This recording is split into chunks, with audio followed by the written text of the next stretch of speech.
el acto policial en Mercazaragoza esta noche ha sido brutal e innecesario totalmente. No ha habido ninguna provocación previa. Y nuestro secretario general está detenido y apaleado. Y me parece que esa no es la forma en que en un sistema democrático se tiene que combatir una protesta que era pacífica. ¡La huelga ha sido un éxito!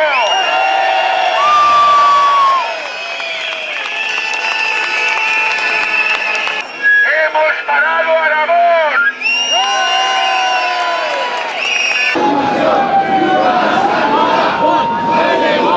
La huelga ha sido un auténtico éxito, hemos conseguido parar Aragón, junto con el resto de compañeros de otras comunidades autónomas hemos parado España. En los centros de trabajo han entendido que la reforma es una auténtica agresión a los derechos de los trabajadores y hoy, con esta huelga general magnífica, extensa, hemos demostrado nuestra determinación de seguir luchando en caso de que el gobierno de Rajoy no rebobine sus medidas que ha tomado. ¡Los Borbones! ¡A los que son!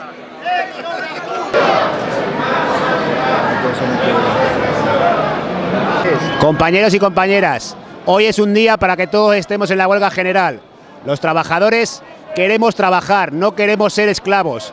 Tenemos nuestros derechos y queremos luchar por ellos. Han tirado en un decretazo 30 años de lucha y de avance de la clase obrera y parece que en el fondo no se le da mucha importancia. Porque entre otras cosas mi padre luchó muchísimo para que yo tuviera lo que tengo ahora.